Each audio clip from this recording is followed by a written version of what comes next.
Good morning, Morris Investing. I have a question I'm hoping you can provide some direction with.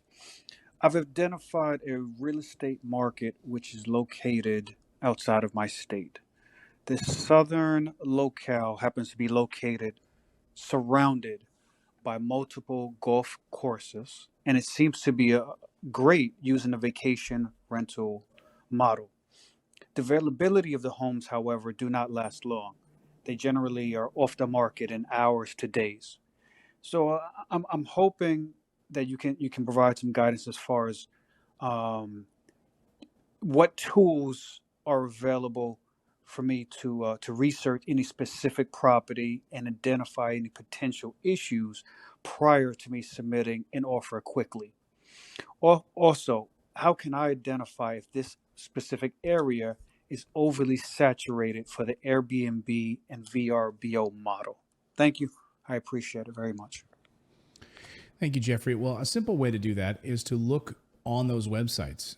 You should be able to see the availability of properties. One way to quick way to do this, back of the book from my Airbnb and VRBO friends, is to see what the availability is when you try to book in those particular neighborhoods. If you can't find anything, then that's there's incredible demand. But if you can find all kinds of properties, you can find all kinds of things available to rent for a weekend or long term, then it's not as competitive as you might think it is. That's one thing to do, is just to go right to the source. Go to those vacation rentals. Another thing to do, just start your research there, is to contact local vacation rental companies. Okay, speak to people. Do not be shy about, internet can get you only so far. And frankly, a lot of it can lead you in the wrong direction, to be honest with you. Instead, I would contact local vacation rental companies. For instance, just as an example, we loved going to Rehoboth Beach, Delaware, that area, and Bethany Beach and the areas. When we would rent a place, we would contact the local rental office, and we would speak to them. They would send us via email a couple of options, and we would pick one and we'd book it for that particular week. You could also do it online, but they're going to have a much better understanding of what's going on in that particular market because they're in the office, right? They're dealing with the owners of these properties. So just make a phone call. That's my best suggestion. And call 2 or 3 of them. Don't just call one. Contact and have a conversation with those rental market if that's really what you want to do. Now, one thing I could hear from your question, and I don't mean to dissuade you, Jeffrey, but it sounds like very often people try to do an investment where they try to massage it to fit what they want. Okay. And so, okay, what do you want? And that's what I would kind of start with. The question is like, well, what actually do you want? Do you want cash flow? Do you want a performing asset? Do you want a hands off where you don't have to deal with it? Well, this doesn't sound like that's going to be it. Because if you've got an Airbnb, that's something that you're going to have to be dealing with on a weekly or weekend basis.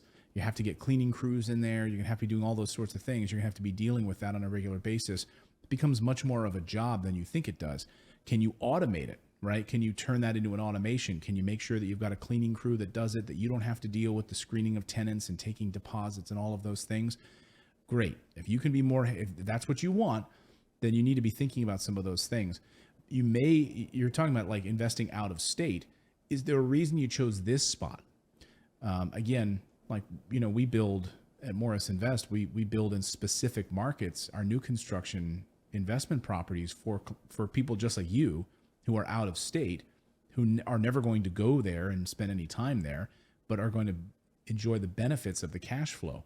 And I say to people ask me like, well, Clayton, what do you think about investing in Pittsburgh? Or what do you think about investing in this city or that city? And you might as well invest in the moon. It doesn't matter. If it's not in your backyard, then why do you care where it is, right? As long as it meets a certain level of criteria. And you're kind of getting to this criteria question, Jeffrey, which is like, well, how do you vet this? Well, I can tell you what we do. We have whole videos on our channel, by the way, on YouTube. I would consider going there because we walk you through step by step exactly what we look for. I mean, and I give you like deep details on what our team looks for when we're analyzing a market. And we will spend over a year analyzing a market before we ever break ground, before we ever buy property that we're going to build on, because there's so many things that go into this. There's not just one website. But I'll give you a couple of basics, right? We want to look at crime statistics. We want to make sure that's low crime. We want to make sure that there's multiple jobs. Okay. We want to make sure, I'm not a big fan of like vacation spots that are pandemic problematic. Think about Vegas and other vacation centric areas where if suddenly there's an economic collapse or there is a government shutdown, which we are now more and more prone to have happening, then that entire economy is collapsed. Look at Vegas, right? Things you want to think about. So if you're going to be investing in a vacation area, well, what happens if vacations stop happening?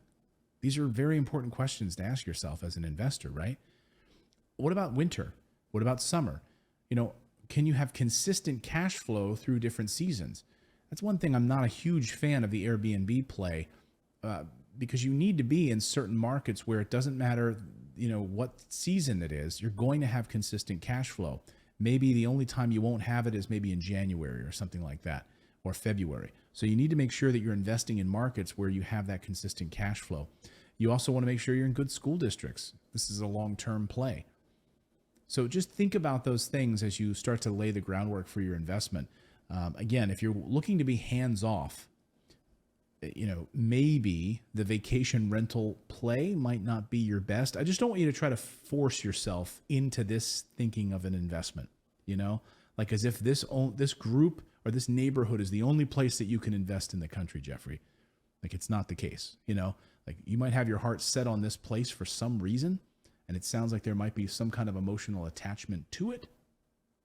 And I get it. Like I grew up going to, like I said, I grew up going to the beach with my dad and my mom and, my sister. And so that part of like Ocean City, Maryland, into Rehoboth and Bethany Beach. And like, you kind of fall in love with it. It's like nostalgia.